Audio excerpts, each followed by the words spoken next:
Hi, I have nothing grandiose to share this week. Maybe just some reflections and learning points that I've thought about. And also, do pardon the video quality. I'm not going to tell you any ghost stories anytime soon. It's still a finance related channel. So I think specific in this video, I'm just going to provide my reflections specific to two content pieces that I've seen recently. So the first one is from a fellow finance influencer friend, Bunti, where he's talking about how you should look into or ask the influencers that you follow and understand how they invest. And secondly is whether it's a complete waste of time to invest from a very young age. So on the first part, I'm just going to do a supercut edit in this short clip here. When you watch all this video, you just ask yourself, like the content creator that you like, right? Have they shown this kind of progress over time? So, I mean, how many people show these kind of things? Even if you say, oh, you only show it in first video. No, actually, I posted my portfolio. The entire allocations is there. It's on my X account. It's on my YouTube. It's everywhere. Basically, I'm not shying away from showing my portfolio. This is my portfolio, right? So I have my own bias. I'm showing that to you so that you know where I come from, right? The proven track record of building this portfolio from the first video when I just have just below 200,000. Right now, even with the drawdown recently, right, it's slightly above 800,000. So over the last 4 years or so, right, I built my portfolio by 4 times. The things that I did right, the things that I did wrong, I also shared openly, right? But I think maybe you can look at this track record and ask yourself, like, okay, let's say if you like certain influencer, right, have they shown this kind of track record? Are they able to build their portfolio from relatively small amount to a larger amount? And then you can ask the person, like, have you done anything right or wrong, right? So the first thing is that there needs to be some sort of track record. The right way of investment is not to say that, oh, I think this investment is good, then just buy this. It's about the ability to build something from small to big, and then this one will continue to grow, and then it will fund the retirement and so on. Like an example to you who are watching this, to at least feel that you can do similar things, you know?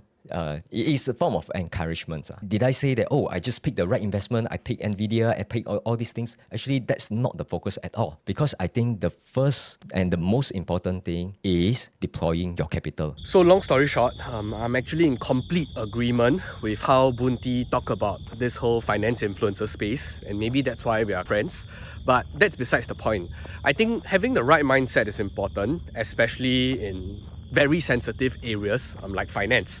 And I know that a lot of investors do follow other creators thinking about trying to get the next stock pick or relying on somebody else's analysis. I'm not saying that that's completely wrong, but really you have to kind of understand that everybody coming onto this platform has their own agenda, they have their own biases, and it's very hard for you to make a objective enough kind of position if you don't know their thinking process. And what better way to know about somebody's ideology and how they invest through time.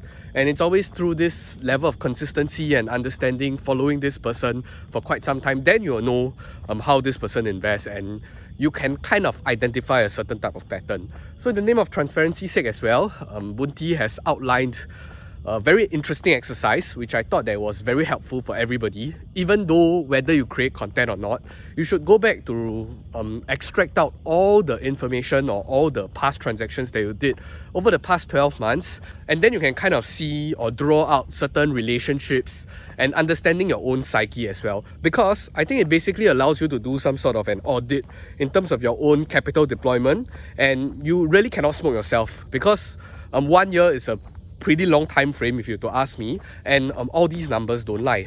You can't massage the numbers and come up with some mental gymnastics, but instead you have to face the reality of what you have been doing or what you have not done. And both action and inaction actually speaks pretty big volumes in terms of how you look at this whole investing game. Secondly, I think it also provides you with some sort of a measure in terms of your progress of building your portfolio over time. And for myself, as you can see, I think the average across the last 12 months is contributing roughly 4.5 thereabouts on a monthly basis on Singapore dollar terms, because that's where I'm based in. Thirdly, I think it also allows you to kind of superimpose your transactions and your trades onto how the market has performed over the last 12 months.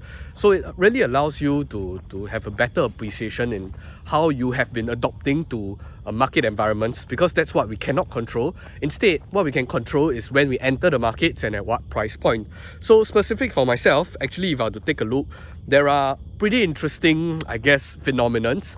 And not saying that this is completely right or wrong, but I'm just doing a real-time audit together with you, where you can see that I do have pretty large movements in specifically July of 2024 and November of 2024. So if I were to reflect back in terms of my trade transactions, what happened in July of 2024 that resulted in this huge sell-off or trimming of position, it was when I decided to take profit on my Chinese bank position.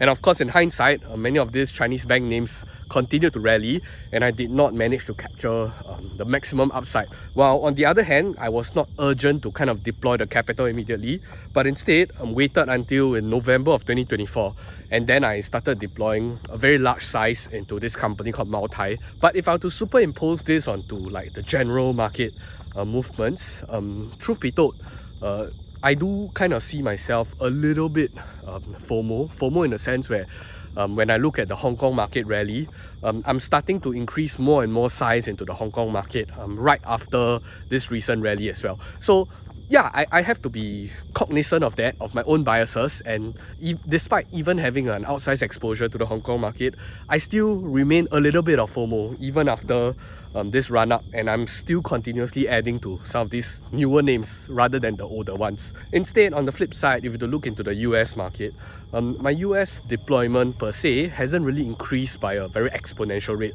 It has always been hovering between the 3 to 4K if I do deploy. If not, on days or in months like December, I did not deploy, and it was just a standard kind of $500 DCA into the index. So that's where you get the baseline.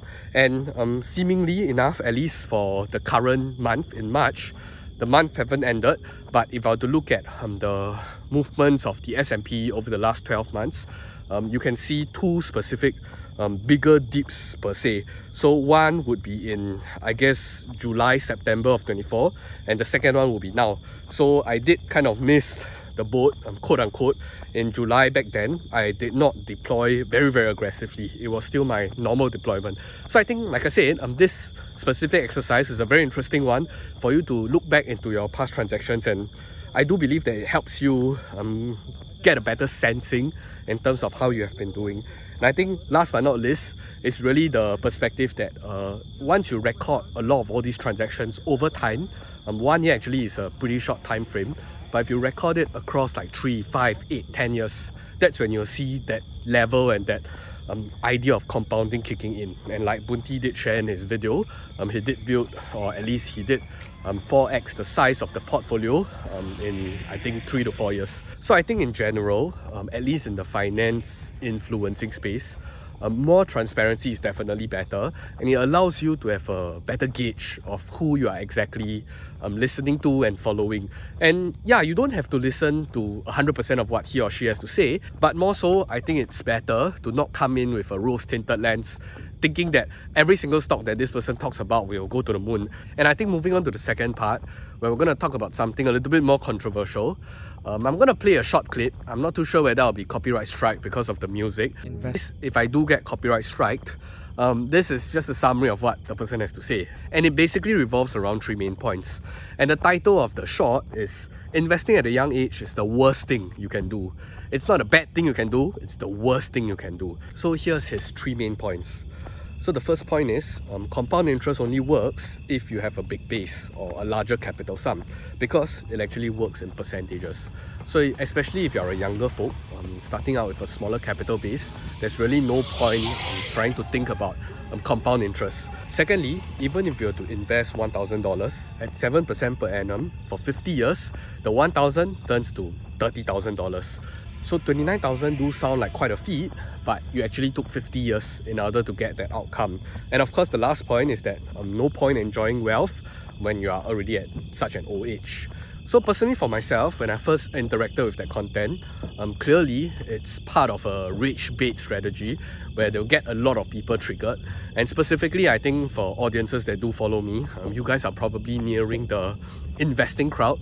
So I don't know how you guys will feel, but largely speaking, it has always been like some sort of an age-old debate between wanting to start investing early, whether you have an investing mindset versus somebody else that have more of an entrepreneurship mindset where it goes all in, trying to find that next big opportunity and to invest quote unquote in itself. So if you were to square out the denominator of both kind of mindsets, it's really the same. It's just the idea of compounding, but whether you compound it through public equities, private equities, or just through yourself, through your skill set, through your entrepreneurial endeavors, etc. But I think just to give you some sort of an perspective before we go into the qualitative aspect, let's just use quantitative numbers. Like, let math do the talking. So I've just quickly kind of created some sort of a compound calculator, and assuming that we are pitching two types of persona, one that started investing early versus another one that started a little bit later, even though it's still a young tender age of 30. So for the folk that started at 21 years old and he diligently invests $1,000 a month, that means that he puts in $12,000 for the next 10 years until he reaches 30 years old. So in total, they put in around $120,000, and he just allows it to compound. So after 30, they don't invest at all, not a single cent. And when person A actually reaches 65 years old, he actually reached a capital of roughly $5.8 million, and this is assuming a 10% rate of return, or 10% CAGR for short. On the flip side, for investor B that started just 10 years later, so instead of 21, he actually started at 31, and he invested the same $1,000 a month for all the way until he reaches 65. So remember, person 1 actually invested only 10 years, from 21 to 30. Person B actually invested from 31 all the way to 65 for, I guess, 35 years straight. And that same 10% compounding, want to take a guess what's the ending result? Actually, he will have a much lower capital base compared to person A at $3.5 million. So that's really the idea of compounding. Starting early, even if you just start 10 years late and you actually contribute a lot more for a lot longer, you still can't beat the person that actually started earlier. So it's really the perspective of giving time do its thing. But of course, people will say that, oh, it's too slow and whatnot. Now, let's extend this discussion a little bit further. So how much do I actually need in order to kind of catch up to person A, because it started 10 years earlier? So I've just put in a figure of 18K, and that's when you see the numbers start to get a little bit closer. So you have to put in 150% more, and you have to put in, I don't know, 3.5x more in terms of the timeline commitment, then you'll get something similar. So that's basically what you're kind of missing out if you don't invest earlier. However, I think something that we always forget is that, why do you think person A that started investing early at 21, contributing $1,000 a month for 10 years, and why would he stop there?